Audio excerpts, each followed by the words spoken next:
महापालिका निवडणुकीच्या मतदानाचा दिवस जवळ येत आहे तरी देखील भारतीय जनता पक्षामधला घोळ हा कमी होत नाहीये। याआधीच पक्षाच्या एका माजी नगरसेवकाला अपक्ष निवडणूक लढण्याची वेळ आलेली आहे तर 2 उमेदवारांना पुरस्कृत होण्याची वेळ आली। आता पुन्हा एकदा प्रभाग क्रमांक 26 मधून ज्यांना पक्षाचं तिकीट होतं, जे वैध अर्ज ठरलेला होता, त्या अलका अहिरे यांना निवडणुकीतून माघार घेण्याची वेळ येते आणि ज्या आता अपक्ष म्हणून निवडणुकीला सामोर जात आहेत त्या पुष्पावती पवार यांना भारतीय जनता पक्षानं पुरस्कृत करण्याचा निर्णय घेतलाय। शहराचे अध्यक्ष आपल्यासोबत आहेत। नेमकं काय होते प्रभाग क्रमांक 26 मध्ये? प्रभाग क्रमांक 26 क मधून भारतीय जनता पार्टीच्या कोर कमिटीने पुष्पावती पवार यांनाच तिकीट देण्याचं फायनल केलेलं होतं, परंतु शेवटी गडबड गोंधळ झाली त्यावेळेस जे काही फॉर्म इकडे तिकडे झाले त्याच्यात त्या चुकून तो फॉर्म त्यांच्याकडून नेला गेला अहिरेंकडून आणि त्यांनी तो फॉर्म त्यांच्या उमेदवारी अर्जाला जोडला, परंतु भारतीय जनता पार्टीच्या अधिकृत पण पुरस्कृत उमेदवार ह्या पुष्पाताई पवारच असतील। पण हा अर्ज कसा, म्हणजे याआधी पण आपण बघितलं प्रभाग क्रमांक 25 आहे, 29 मध्ये घोळ झाला, पुन्हा प्रभाग क्रमांक 26 मधलं हे समोर येत आहे। मी त्या दिवशी पण सांगितले की 108 एबी फॉर्म व्यवस्थितरित्या वाटप झाले, परंतु थोडा गडबड गोंधळ उडाला आणि त्या गडबड गोंधळामध्ये काही एबी फॉर्म सह्या केलेले इकडे तिकडे गेले। काही जे इच्छुक उमेदवार होते त्यांना असं वाटलं असेल की वेळ संपून जाईल म्हणून त्यांच्याकडून ते एबी फॉर्म कदाचित नेले असतील, परंतु पक्षाची जी भूमिका आहे, कोर कमिटीने जे नावं निश्चित केले तेच आमचे अधिकृत उमेदवार राहतील। आता 26 मध्ये कोण कोण तुमचे अधिकृत उमेदवार आहेत? 26 मध्ये 26 प्रभागामध्ये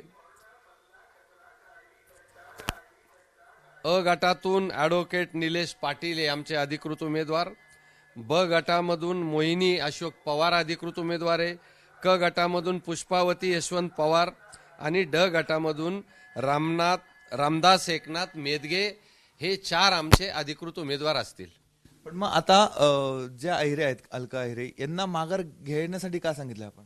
अलका अहिरेंना जाहीर माघार आणि भारतीय जनता पक्षाच्या 4ही अधिकृत उमेदवारांना जाहीर पाठिंबा असं सांगण्यात आलेलं आहे।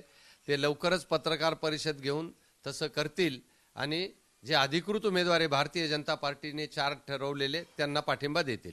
काय कारण आहे त्यांनी माघार घ्यायची आणि यांना पुरस्कृत करण्यामध्ये काय राजकारण आहे? कोर कमिटीने त्यांना उमेदवारीच दिलेली नव्हती अहिरेंना, त्याच्यामुळे त्यांना माघार घेणं आहे आणि भारतीय जनता पार्टीच्या कोर कमिटीने जे अधिकृत 4 उमेदवार जाहीर केलेले होते त्यांना पाठिंबा द्यायला लागेल। पण आता ते माघार घेतील का? कारण त्यांनी घराघरामध्ये कमळाचं चिन्ह पोहोचवलेलं आहे। शिवाय निवडणूक आयोगाच्या दृष्टीने अधिकृत उमेदवार अलका अहिरेच आहेत।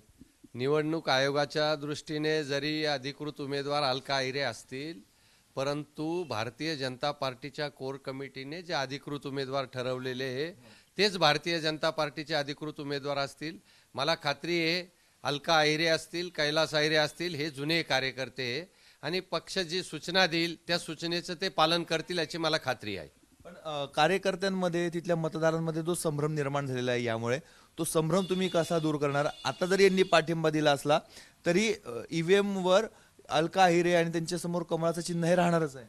अलका अहिरे आणि कैलास अहिरेंनाच आपण सांगणार आहोत आम्ही की तुम्ही स्वतःच जाऊन सांगा की पक्षाचे अधिकृत उमेदवार हे 4 आहेत आणि ह्या 4 उमेदवारांनाच आपल्याला मतदान करायचं आहे, हे त्यांनाच आम्ही सांगायला लावणार आहोत। समजा त्यांनी ऐकलं नाही तर पुढची स्ट्रॅटेजी काय? पुढची कारवाई केली जाईल, पक्ष ही कारवाई करेल आणि त्यानुसार त्यांना कारवाईला सामोरं जावे लागेल।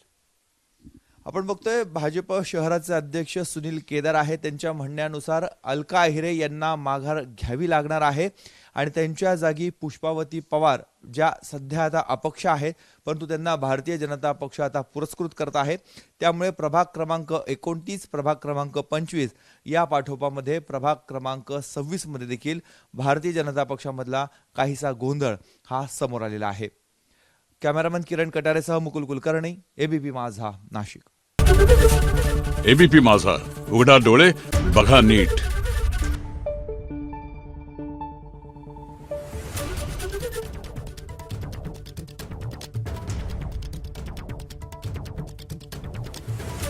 Thank you.